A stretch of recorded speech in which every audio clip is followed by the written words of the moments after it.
আসসালামু আলাইকুম বন্ধুরা, আশা করি সকলেই ভালো আছেন। প্রতিনিয়ত ইসলামিক ভিডিও পেতে ইসলামিক গল্প চ্যানেলটিকে সাবস্ক্রাইব করে রাখতে পারেন। আসসালামু আলাইকুম রহমতুল্লাহ। আজকে আমি আপনাদের একটি বিস্ময়কর ঘটনা বলবো। মহানবী সাল্লাল্লাহু আলাইহি ওয়াসাল্লামের ভয়ে একজন বুড়ি মহিলা মক্কা থেকে পালানোর চেষ্টা করেছিল এবং শেষ পর্যন্ত কি হয়েছিল সেই সম্পর্কে একটি বিস্ময়কর ঘটনা, যা শুনলে আপনার মন ছুঁয়ে যাবে ইনশাল্লাহ। মক্কায় একজন বুড়ি মহিলা বসবাস করত। একদা বুড়ি ঘরের সমস্ত মালামাল বেঁধে দরজার সামনে বসেছিল। বুড়ি শুনেছে মক্কায় এক নতুন জাদুকর এসেছে, যেই জাদুকর যার সাথেই সাক্ষাৎ করে তার ধর্মই ছিনিয়ে নেয়। তাই বুড়ি জাদুকর থেকে পলানো ধরছিল এই ভেবে যে সেই জাদুকর তার কাছ থেকে তার বাপদাদার ধর্ম ছিনিয়ে নেবে।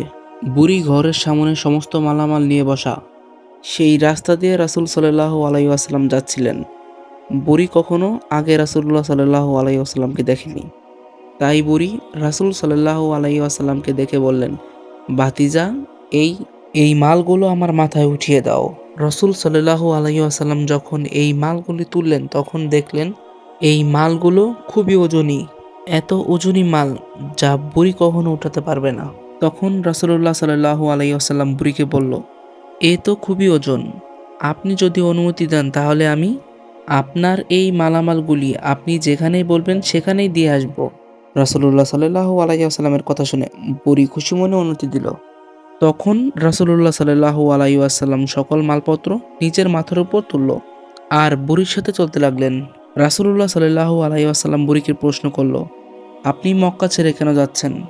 বুড়ি তখন বলল, আমি শুনেছি মক্কায় এক নতুন জাদুকর এসেছে, যে মানুষের ধর্ম লুটে নিচ্ছে। আমি সারা জীবন মূর্তি পূজা করেছি এবং আমার বাপদাদাও মূর্তি পূজা করেছেন। আমি চাই না আমার ওই বয়সে বাপদাদার ধর্ম আমার কাছ থেকে ছিনিয়ে যাক। তাই আমি মক্কা শহর থেকে চলে যাচ্ছি।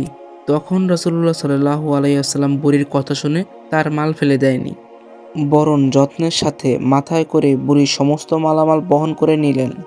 বুড়ির গন্তব্যে তার মালামাল পৌঁছে দিয়ে রাসূলুল্লাহ সাল্লাল্লাহু আলাইহি ওয়াসাল্লাম চলে আসার সময় বুড়ি জিজ্ঞেস করলেন, তুমি আমার জন্য এত কষ্ট করেছ, তোমার নাম বলো, যাতে তোমার নাম বলে প্রশংসা করতে পারি। আমি মক্কা থেকে এক জাদুকরের ভয় পালিয়ে এসেছি, আর সাথে সাথেই আমি মানুষের কাছে এও জানি বলতে পারি, যেই মক্কায় জাদুকর আছে সেই মক্কায় তোমার মতন উচ্চ মনের নওজোয়ান আছে, উদার পরোপকারী যুবক আছে। আমি তাদের কাছে তোমার নাম বলে বলে তোমার কাশিদা করব। বুড়ির কথা শুনে রাসূল সাল্লাল্লাহু আলাইহি ওয়াসাল্লাম হেসে দিলেন। আরও বলল, যে জাদুকরের ভয়ে তুমি মক্কা ছেড়ে চলে যাচ্ছ সেই জাদুকর তোমার সামনেই দাঁড়ানো। বুড়ি বলল, সত্যি সত্যি আপনি সেই মোহাম্মদ? রাসূলুল্লাহ সাল্লাল্লাহু আলাইহি ওয়াসাল্লাম বললেন, হ্যাঁ, আমি সেই মোহাম্মদ। তখন বুড়ি বলল, তাহলে আপনার জাদু আমার উপর প্রক্রিয়া করে ফেলেছে। সুবহানাল্লাহ, আপনি আর দেরি করিবেন না, তাহলে আমাকে কালেমা পড়িয়ে দিন, লা ইলাহা ইল্লাল্লাহ মুহাম্মাদুর রাসূলুল্লাহ। তো ভিডিওটা কেমন লাগলো সবাই কমেন্ট করে বলবেন। আল্লাহ হাফেজ।